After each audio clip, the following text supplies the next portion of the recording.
So let's try it again. Let's try it again. Can you hear me now? Oh, God. Thank you guys for waiting and patiently waiting. Let's start our presentation today.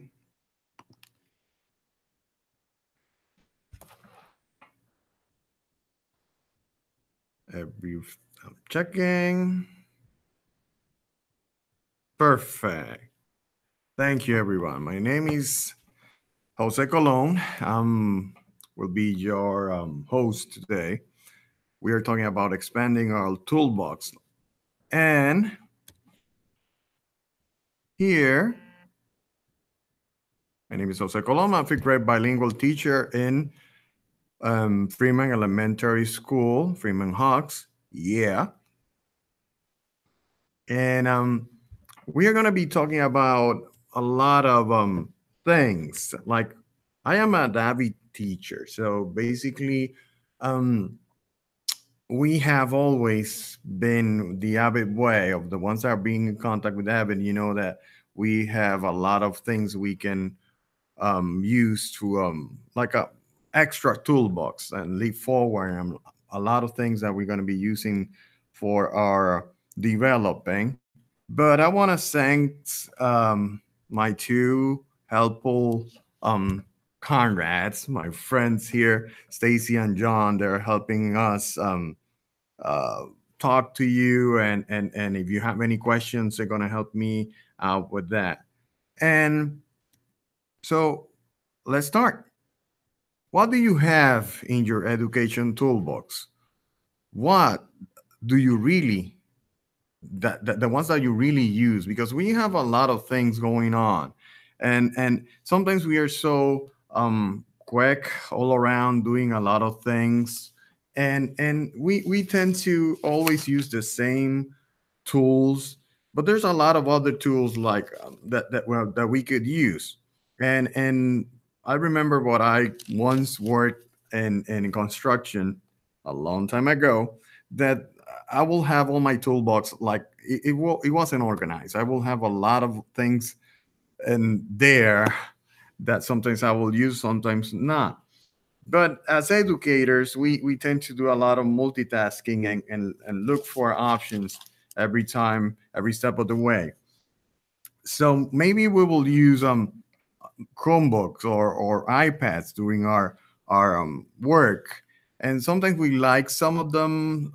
Maybe we like better others. I started with iPads, and they were really well. Technically, I start with nothing. It was paper and pencil, like always. We start with, and then I went to the. I we had a cart with uh, iPads, and the iPads work really good, but they have their pros and they have their cons. Um, let's talk about that a bit. We Some school will have iPads or Chromebooks. Both have pros and cons. What are they? So the basics, pros and cons. So the pros are they're portable. The iPads, they're app based. Most app work by cells, so you can like use it in anywhere differently. Maybe you will use it for organizing or maybe practicing with the students. They have It's a strong software, so Apple is really good at having all the apps organized and options. A lot of options. There's a ton of options, and with that, cool stuff. So cool stuff. When I say cool stuff, is like you can like record the your iPad when you're using it. You can use it as a green screen or projected in in your projector. There's like a lot of cool stuff that you can do with your iPad, and it's easier to work for lower grades. Yes, for lower grades, like I'm a fifth grade bilingual, so when I tend to work with students that they're kind of independent compared maybe to like a lower grade. So iPads in that part are better. They just click on the app and start using the app. Now, what would be some of the cons? Portable. Well, they need covers. Like if you, they don't need covers, they break easily. Mines came without covers, and my first year was a challenge trying to get them not broken, and some of them broke.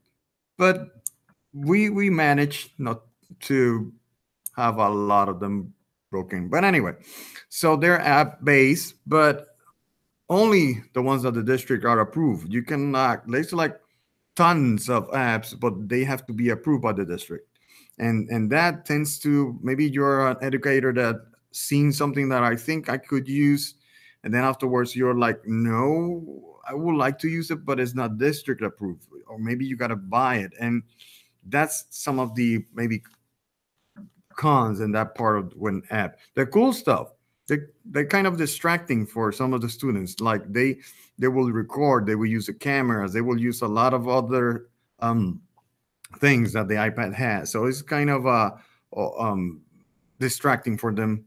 And some apps will need internet to work. Yes, you will try to use it, and then if you don't have any internet, all that internet is down, or many things that that normally in a classroom will happen. That will be part of part of our daily bread in that matter. Anyway, for the Chromebooks or Chrome based, so the pros use like they're laptop like. So when the kids has them, they're like, "Whoa, this is sturdy. This this is a laptop." So sign in always with the iPads. You cannot, if maybe you have an Apple Classroom kind of way, but it's more centralized. You got to use one iPad for that. Here, you just need Drive and their access to with their email, and they every time they got to sign in, so you will know who's using what and where every moment of the way when they're using their Chromebooks.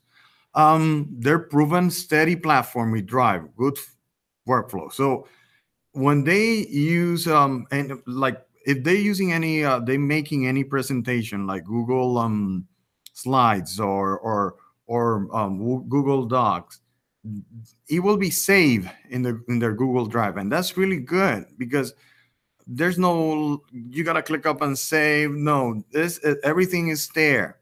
So if they need to go back, they can look for it and redo anything that they did. They can share to their teachers. They can place it in Google Classroom, and we're going to be talking more about Google Classroom in a moment. And they have a keyboard. I really like the keyboard because they can type and they control their fingers there. And with the iPads tends to be like I can have it with my hand, and what else I can do with the other. Here they gotta type. They gotta be more aware of the spellings and things like that. What will be their some of the cons? But always needs internet to work better. You can use it offline, but it's not good as having it inline. And it tends to be really challenging for lower grades, like second grade or first grade. They will have to be really drilled of how to log in letter by letter, and it's kind of difficult. That's why normally it's better using iPads in lower grades. So with that in mind, let's talk about Google Classroom. So let me exit here a bit and let me show you. Normally, one of the main things that we were talking about Drive is really good that we can have that to to use them with them. So let's get to Google Classroom. I really like how organized Google Drive is in everything. For you know that again, as educators, we tend to be handling a lot of things at the same time. So we went to Google Classroom, and as you can see, I will have a couple of classes that I'm part of, and if you're using it as a team with your colleagues, it's really good because if you're you know that you will have or you will share some classes with a certain teacher, you could do a Google Classroom for those students, and it helps you organize. So basically, the simple steps is just click on the add, join class, or create a class. So you can create a class. You will name the class. So let's give them me, and we'll create a class. It will give you, it's taking its time.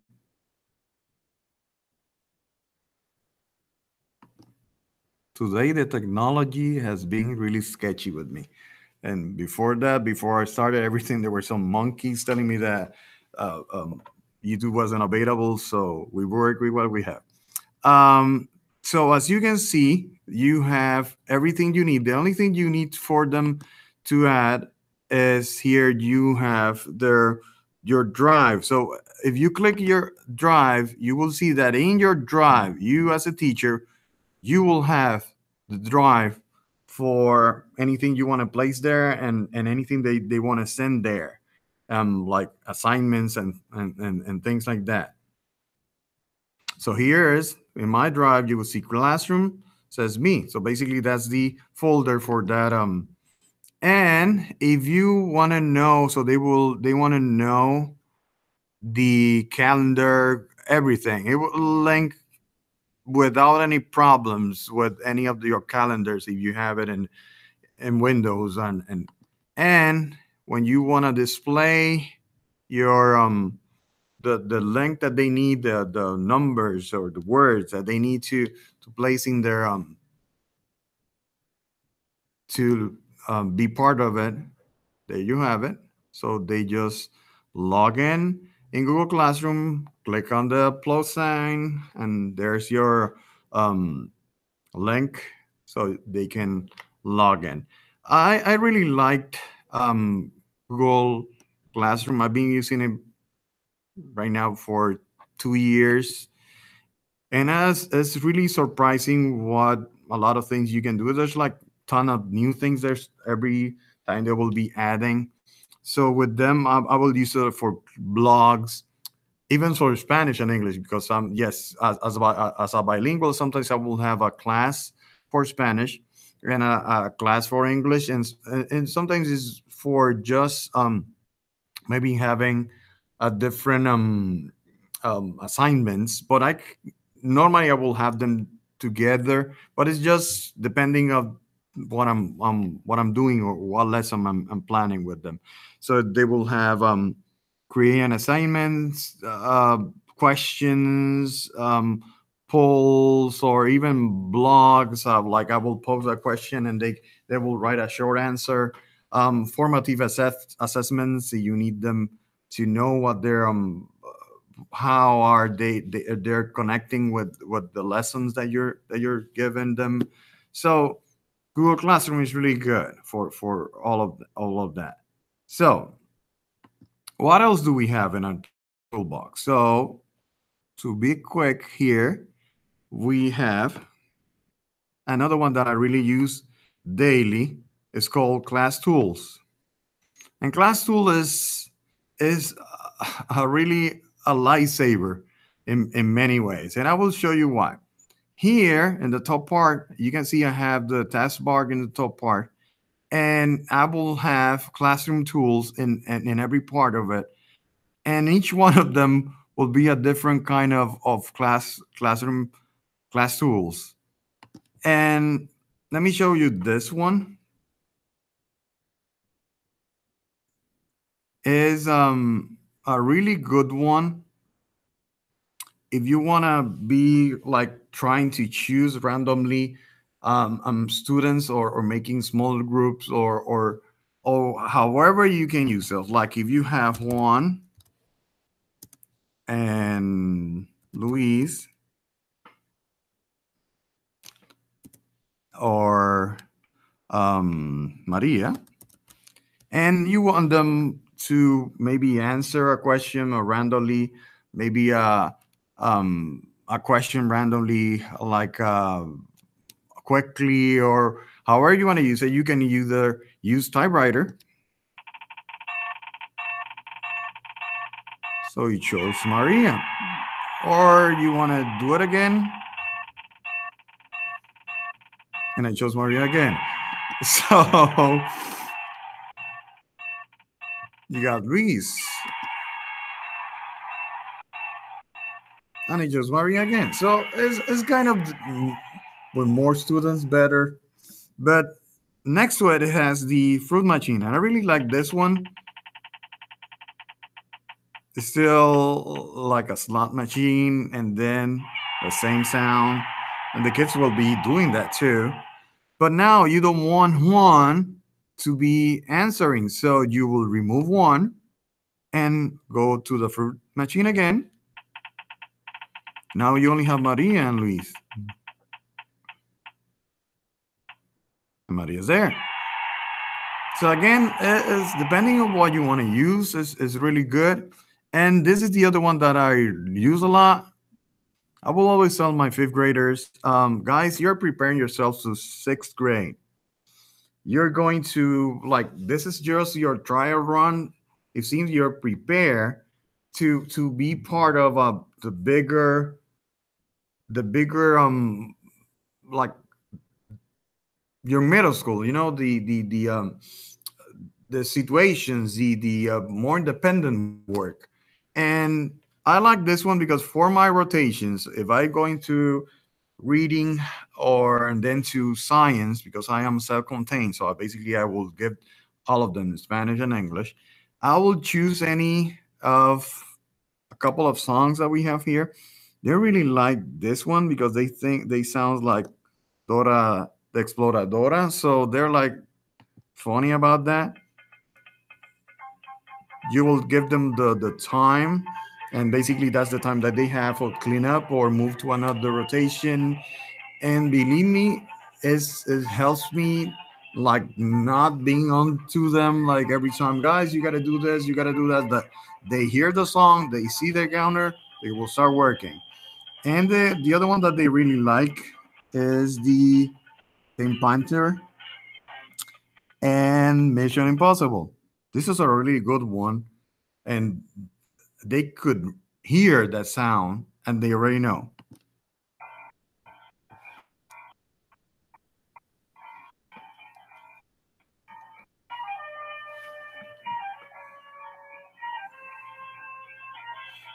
Yeah, and they start, come on, guys, moving everything. It will give you 2 minutes to breathe. And basically, what they are in the rotations, when they go to, they will be moving to another classroom. They will have about that time to be then and not to be tardy. So that's the second one. And let's go to the next one that I have. So it was classrooms, class tools, and the other one I had, I'm trying to be kind of quick here. I had quizzes, so I will log into quizzes. And what I really like with quizzes is they take their time. I will give them a quiz. I can create a quiz. They will work with that, and I can have it in Spanish and English. I can pull out one and then give them one in English, and then I will come back, logging again with another quizzes in Spanish, and they will work with that. They will start working and doing a lot of doing their quizzes, and it's kind of a the gamifying the classroom. And you already know Kahoot.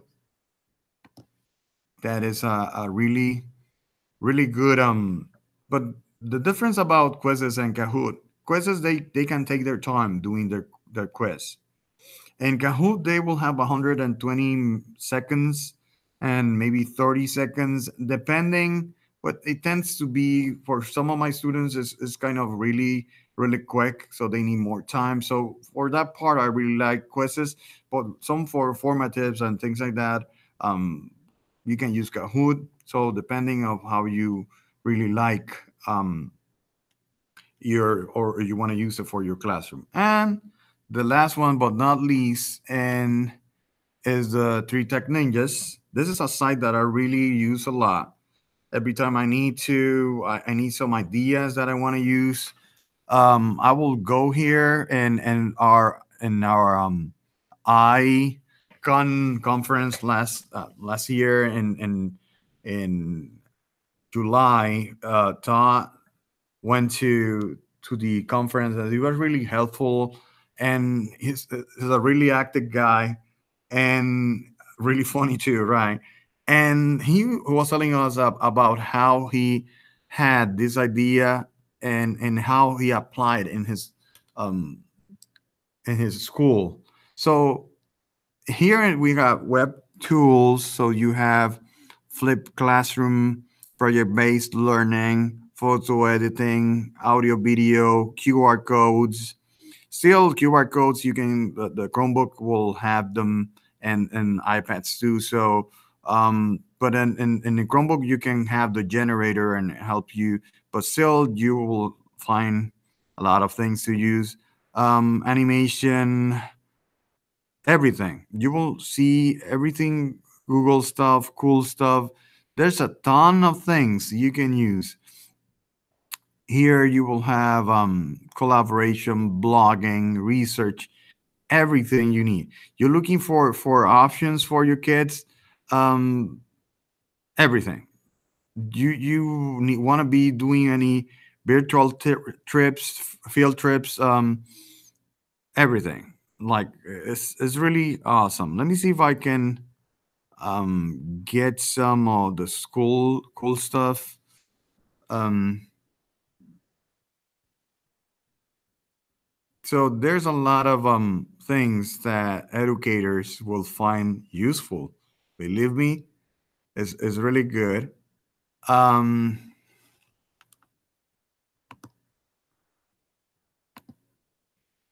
let's see what else I have. There's around a ton of things, kid stuff. Let's try kid stuff.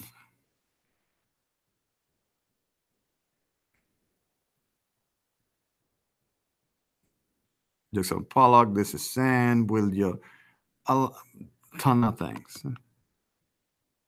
So hopefully um, I gave you enough information, maybe some new ideas, maybe uh, things that you may use. I know that we tend to use the same things because we feel secure that that's something that helps us develop our work. But and we don't have a lot of time to learn new things. But this is just a new I don't know, a new track, maybe a new journey of getting new things into your toolbox. So,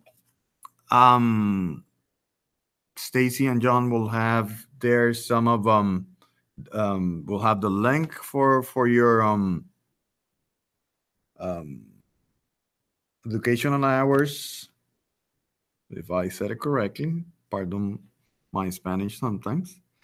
And thanks guys for being there. And if you need anything, Jo Colon at Garland ISD.